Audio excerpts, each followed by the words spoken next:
We are back again, and this time we thought that we would record a bit of a bonus episode. So, Josh and I, it was a couple of weeks ago now, talked about midweeks and the opportunity that they provide to be competitive when some of the strongest teams, like Bayern, PSG, may have pretty tough fixtures. And well, the draw has been made, and there are a couple of standouts, aren't there? I mean, obviously there is. I mean, the first thing that came true is that in the Champions League, there's some pretty tough old matchups, isn't there, for what you'd normally think of the teams that would smash at the weekend.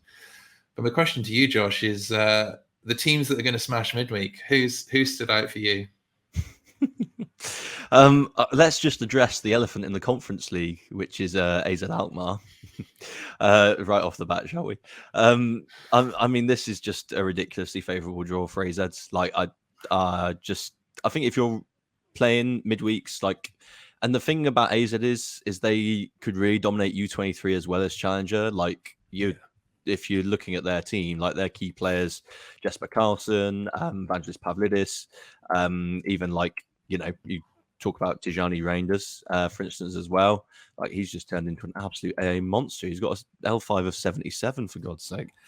I'm so disappointed. I was convinced that they were going to rotate 4-0 up coming into this last week.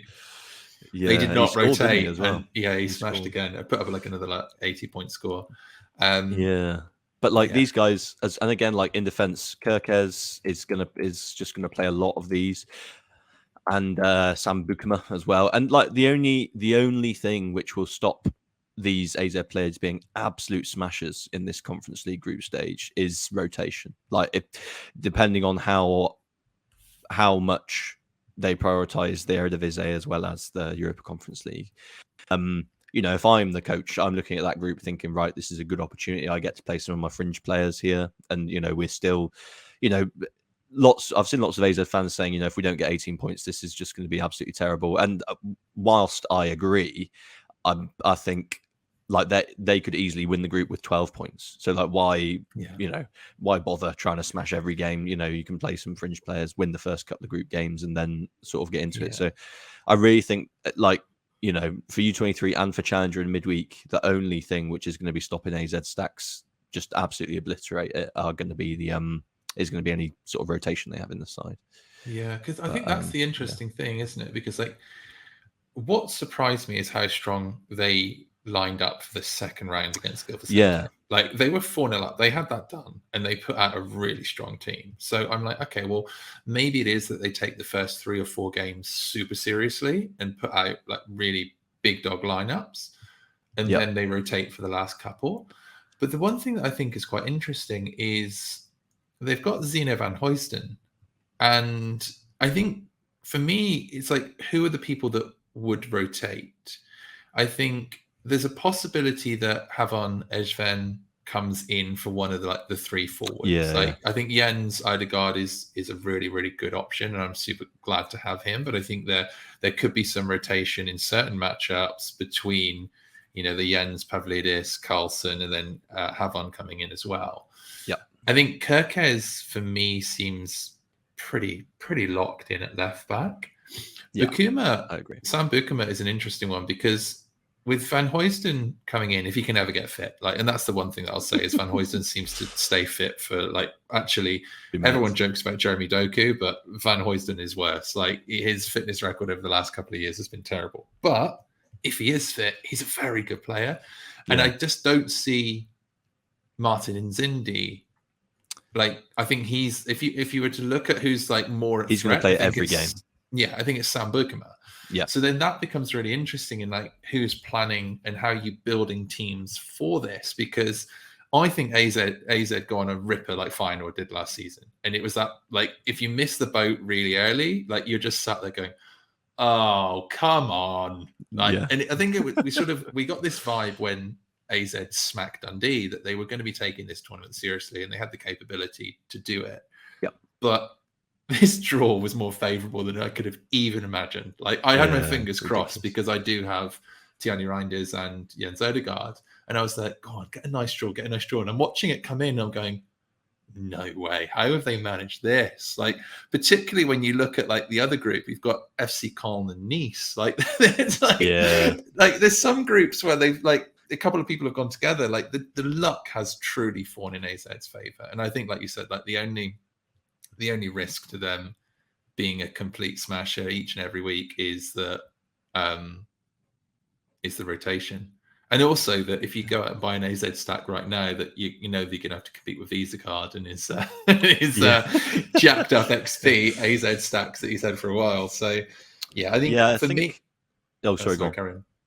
You go. I'll make my point in a minute. No, I was saying I think for me, under 23 is an interesting one because that's where you cannot run a full stack. Like feasibly, someone could run full stacks in Challenger. AZ would just like mop up most weeks because of the capability of clean sheets and goals. But I think because they can't, you know, they obviously don't have an under 23 goalkeeper, you cannot run full stacks there. So I think that's like, for me, I'll probably prioritize under 23s in midweek and then still try and roll a strong challenger lineup. But I think my challenger midweek lineup would be more Anderlecht focused, who they've got a so-so group. Like West Ham being in there is obviously not great for them. I think the rest of the group is like, you know, they could be competitive. But the challenge is like, you know, they could be competitive and then AZ could win 6-0. So like, your Anderlecht team could be like, I'm doing really... No, I'm not doing very well at all. So yeah, I think that's for me is interesting that there's not the capability to run a full under 23 stack. I mean, you could run a pretty solid core of AZ under 23. Get 4 out, can't you? But you need a GK. Yeah, absolutely. I think obviously with Rapid letting everyone down, there are even fewer GKs, aren't there? So yeah, that was really disappointing for me. Like and like you think like Rapid would have gone into this group as well, and then like, you know, you have 2 really favourable fixtures for them as well, and you know, pretty high chances of a clean sheet in those games. I think the interesting thing for me is how the market's reacted to the AZ's group. Like you can quite clearly see like Reinders, like his previous sale before the groups were announced, I believe I'm correct in saying, is like 0.349, and the 2 after, one's at 0.385 and one's at 0.405. The floor now is at 0.43. So like that was something I was quite interested in. The same with Vangelis Pavlidis as well. Like he hadn't cracked 1 ETH before, I don't think. And then the draw. So his previous sale before the draw was 0.84. The draw was made, and his next sale was 1 ETH, like on the nose. So like I think there's been quite some. Yeah, exactly. Yeah. So there's been like, you know, there's been a bit of a pump, I think. Carlson as well. Really, previous sale 1.09. Most recent after the draw 1.25. So like, you know, people are cottoning onto this. You know, they're seeing and they're being smart and they're getting the players in early. And you know, I cannot blame them. I think it's a ridiculous group. It's like it's embarrassingly good for them. Like it's like I just, like you said, and like it's a ridiculous group, and like actually paying the premium now, racking up the XP. Like XP is going to be important now because there's going to be so many people that run like pretty much identical teams, whether they are in Challenger or U23. I mean, I think there'll be more variance in U23, but I think Challenger teams, people are just going to stack that up, and it's going to be ridiculous. Yeah, I mean, you know, it's going to be the ones that can, they're going to run, you know, Verhulst, Martins, Indy, Reinders, or Classy maybe, Pavlidis and Carlson, and like that is just going to be a ridiculous 5, and you like, you know, you're just going to see that really when they're really like. The thing is, they're gonna spank teams like 5-6-0. Exactly, yeah. Like double forward is such an like, given the fixtures they've got, like the amount of goals they're going to score in the group stage is like surely just going to be mental. So yeah. Agreed. Off I go. Anyway. Give me 5 minutes. I'm going to try and buy Jesper Karlsson. Yeah. Although actually, that could be really burn people, couldn't it? Because he's been quite vocal about wanting to leave. Like, could you imagine if you lump into Karlsson on the fact of a favourable group, and then he just goes off to like Celta Vigo or something? Yeah, I think the latest rumor is PSV. So I'm not sure. Like, obviously, that only happens if Gakpo goes. But I don't know. That obviously wouldn't be bad. But yeah, like, you know, if you're buying him for midweeks, AZ's group is far more favourable than PSV's is in the Europa League. Yeah. I mean, PSV they've got Bodo Glimt and Zurich in their group, but they also have Arsenal. So, you know, that's not great. The question is, how seriously do Arsenal take it? Do you think Arsenal rotate? I think even if they do, like I think they probably have the there. quality and depth this year that they're probably still pretty strong, to be honest. Yeah. And I think one of the things as well, which you pointed out to me, is like the frequency of midweeks we have now because of the World Cup. Yeah, it's really condensed. I know we're tangenting a little bit here, and we're supposed to be talking about some different teams, but yeah, not I think at all. Because like you say, the frequency is a bit wild. Yeah, and this is the thing: is like it's the possible returns. Like if you think about somebody's paying maybe 10%, 15% more than last sale on an AZ player, they've got 6 midweeks between now and November. Like feasibly, you could like make a big chunk of your money back. Yeah, like before the World Cup. Like, and that's it. Like it's just they are every single week, which obviously does, cause an issue for rotation. Maybe it's they play strong in midweek, rotate the weekends. I think you'll have to be really, really hot on the team news because there will be a few surprises. But if you can play it well, like just the length of time, like it's so quick. Like you feasibly could return your investment within the next 8 weeks, within the next 2 months, which is crazy. Yeah, it does seem a bit wild. Yeah, I think with the frequency, there, like you say, there's slightly greater chance for rotation, which I think is interesting. But yeah, I think it'll be like with AZ, like they'll win 3 games. I imagine they win the first 3 games, like demolish them, and then we'll see some,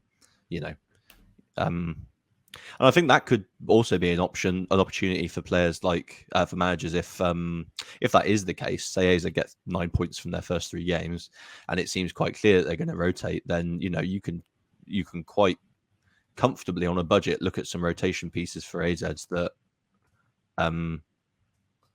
what was the one you mentioned, Evgen, for instance? Yeah. He's also U23. Exactly, yeah. But you can look at those. Like at the minute, he's starting every game because Carlson's injured. His L564. He's still only 0.25 for a rare. Yeah. So when Carlson comes back, prior to this season, he was trading at like 0.19, 0.18, that sort of range. Obviously, Carlson's been injured. And he's come in and done really well, but he's gone up a little bit. But you're going to be able to find some of these cheaper alternatives that are going to play the midweek games if they do have a healthy lead in the group. The thing that I find crazy, though, is you look at the fixtures that AZ have got in the Eredivisie in line with this. So, let me just call this out. Like, this is their next couple of weeks, right? So, game week 301, there's one coming up. They've got NEC.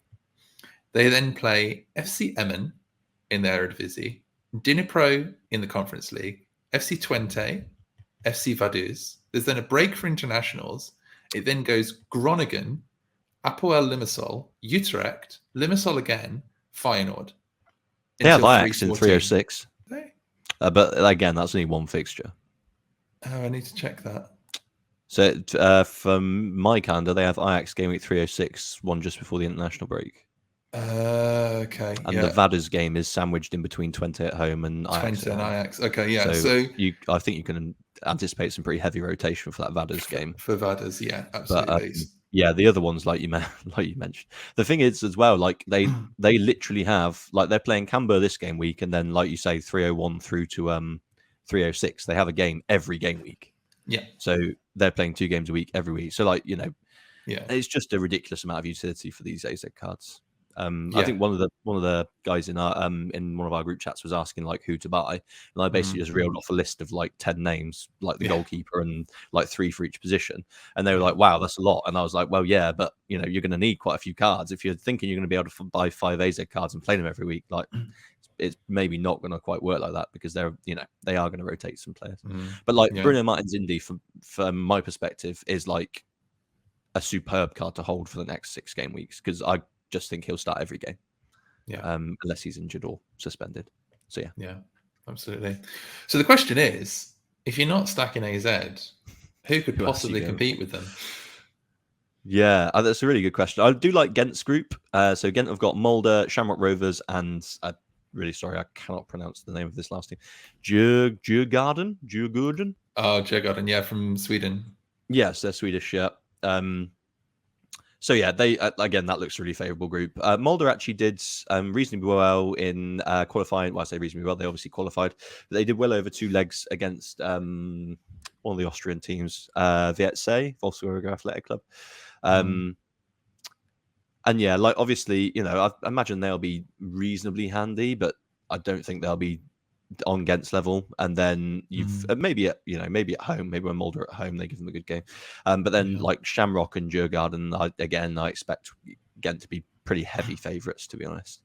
And I think the thing with Ghent is they do score quite a lot of goals, don't they? So I think if you're looking from an offensive point of view, some of those forwards could maybe be quite. It's a shame because Tissadali's got quite a serious injury. Yeah, he does. Depot's been playing, hasn't he? He has. Yeah, I think Kuipers is one that just because he's got a good level of fitness as well. So I think he will play quite a lot. The one that's actually quite interesting to me is Jens Petter Haig, who I don't know if he's still owned by Milan or whether it is Frankfurt that own him, but he was at Milan. He then went to Frankfurt, didn't really play, and now he's on loan at Ghent.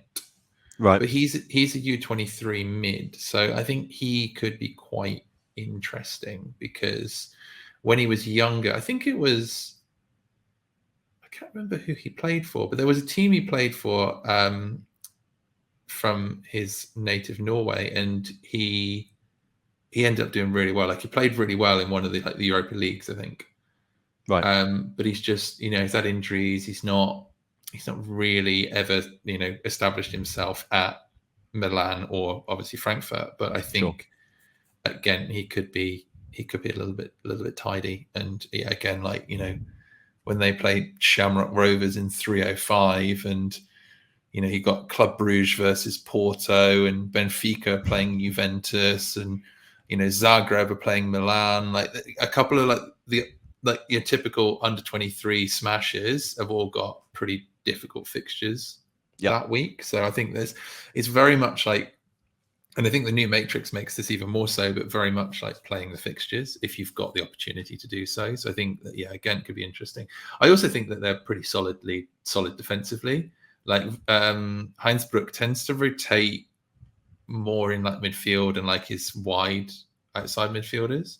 Right. But he does tend to keep reasonably stable in defence, and Davy Rofe as well. So I think Rofe could be a very, again, you talk about Hobby Verhurst, Rofe's got a lot of utility in the coming weeks, and I just don't see any reason why they'd rotate a goalkeeper. So he's really strong AA as well, hasn't he, Davy Rofe? Yeah.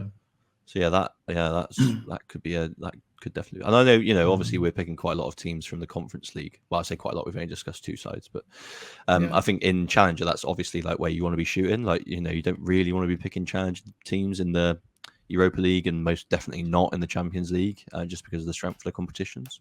Yeah, absolutely. But obviously, Bruges have been done again. they always get in the Champions League and get a terrible draw. Yeah, I thought the Salzburg and Dynamo Zagreb group is quite interesting. Obviously, they play each other, and they've got Milan and Chelsea in there as well. Celtic as well. They've got Real Madrid, but Leipzig and Shakhtar at Parkhead might well be winnable fixtures. But from an SO5 perspective, it's just not. It's nowhere near close to the AZ or the Ghent group, for instance. No. The one that I'm a little bit surprised about, and I do wonder if this is because they're not technically licensed, but they do have a couple of licensed players that people seem to have overlooked, is I'm looking at Marwin Hitz here of Basel. Ah, yes. And his price has barely moved. He's got a lovely group as well. They do. They Basel. Really do. I'm just having a look here. Who have Basel got? So they've got, Zalgiris, Slovan Bratislava, and I've never even heard of this team. Punic? Yeah, I don't know. Must be a Ukrainian team. Is it? Don't even know. Yeah, I was going to say I don't even know what country they're from. Oh, Armenian. Wow. Armenian. Yeah. Basel have got a really good group. I've got Marwin Hitz and Kasim Adams, albeit only in limited. But I think the utility they get as well. I'm just having a look at what Hitz's price is, because it's I mean, his last sale on a rare was 0.778. Yeah, that seems, especially because Basel are reasonably good as well, right? Yeah, they're one of the strongest in their league. Like I find this a little bit odd, to be honest, because I think they could be really, really good, and I think they're massively overlooked. Obviously, you can't run a stack with them because they're not licensed. They don't have a full team. But yeah, I just find it a bit surprising that there's not been more movement on them, because arguably their group is, I mean, I'd say AZ is just slightly easier, but Basel's not far behind. No, I agree. I really agree. I think AZ is only slightly easier because they have Vaders, but then like Vaders has surprised 2 teams on the way to qualification, so I suppose you never know. Yeah. But yeah, I think you're right. I think the group's quite comparative, to be honest, and I suppose I just don't think Basel are quite as strong as AZ. No, I think that's fair. But I think like if you're looking for like definitely a differential defensive stack, I yeah, think sure. that hits and Adams could be quite useful. I don't think they get anywhere near AZ in terms of attacking output, but I think they could end up running quite a few clean sheets. And I think Kasim Adams and Martins Indy, kind of similar scoring. Sure. If you look at it, they both sort of pass out from the back. But yeah, so I know there's one other team that we're going to talk about, but I think what I always find interesting is that Champion is obviously super competitive, and all of the best Champion teams will play each other.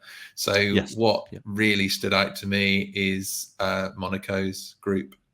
I think their group, Monaco and Villarreal, I think, are the two for me that have a pretty top group in terms of I'd agree. Champion teams. No, I definitely agree. I think I hadn't actually looked at Villarreal's group too much. Hapoel Beersheva, they've been in the Champions League a couple of times, haven't they? But obviously, I'm not expecting them to be great. But I think they do, awful. Just as a nature of the fact that they have this whole champion path where they if you've won your league in your own country, you'll get advantage. But I mean, Austria Vienna, Hapoel Beersheva, Lech Poznan, like Villarreal aren't giving up many goals against that, are they? Realistically, no. Yeah. And then for Monaco, who albeit are in the Europa League, but Monaco have Cervena, Zvezda, Fenerbahce, and Trabzonspor. I'd say Trabzonspor are probably the toughest opponent they're going to face there, but there's two opponents that are much clearly worse than them. Yeah. And what I think is really interesting about Monaco as well is Philippe Clement tends to play a very possession-based game. You absolutely know that the Czech and Hungarian teams there are going to be sitting deep in a low block, and there is going to be like the most ridiculous passing AA from Monaco players. I think that they could put up some pretty big scores in those weeks. Yeah, I think you're right. I think actually defensively, like if you took, say, Nubel and Badiashile, what's that, about 2 ETH if you bought the pair, I suppose? Maybe slightly more. Don't know. Obviously in the midweeks if you're playing Champion, you sort of, I'm just having a look at the groups. Obviously, like PSG have got Juventus in their group. City haven't got the toughest group, I suppose, but Sevilla and Borussia Dortmund away would be tricky enough fixtures for them. Barca have got Inter and Bayern. Like, that's obviously the group of death, isn't it? Yeah. So yeah, I do think there maybe is a bit of an edge to be had here. If you've got Villarreal, if you've got Monaco at home to Ferencváros or something like that, that's like you say with Clement's style. If you're rocking like Nubel and Badiashile, or I think he's probably the only viable defender, to be honest. But yeah, like that could easily do as well as a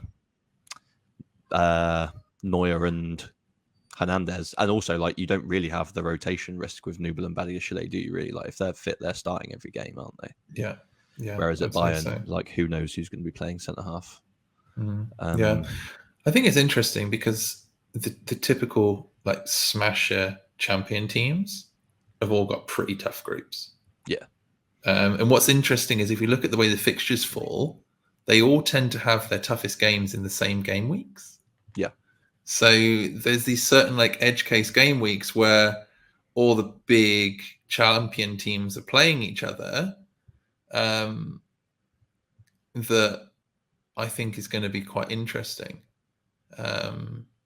It gives a bit of an edge in those weeks where, ultimately, I think with the new matrix as well, it's all about conceding. Like you're making a bet that even if Bayern beat Barcelona by a couple of goals, that they'll concede at least one. Yes. Because I think the likelihood of Villarreal and or Monaco conceding many in the group stages is very low. Whereas Bayern could feasibly win their group, but I think Inter and Barca will give them enough of the game that they'll probably concede a couple. So I think it's like that sort of edge. What you obviously have to then consider is, who are your forwards? And this is my sort of challenge around champion is that like Messi and Neymar just look like they're going to be absolutely unbeatable this season, and could put up, even in a tough group, could still put up some monster scores.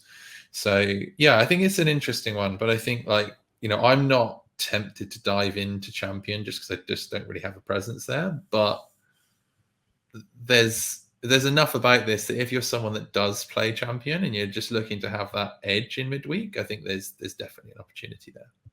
Yeah, I think that's fair. And yeah, I think the champion clubs in the Europa League and the Europa Conference League, it is just going to be very favourable for them.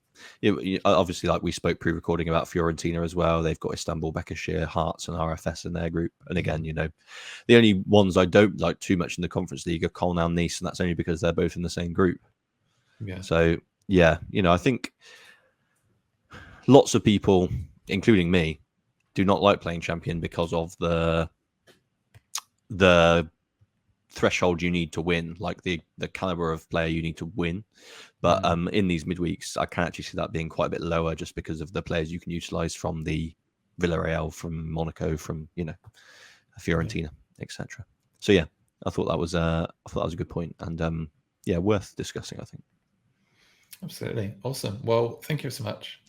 Let's, I think, bring it to a close there, but hopefully everyone's found this valuable, and it was a nice follow on to the previous episode where we talked about midweeks. So thank you so much. Sure. Sounds good.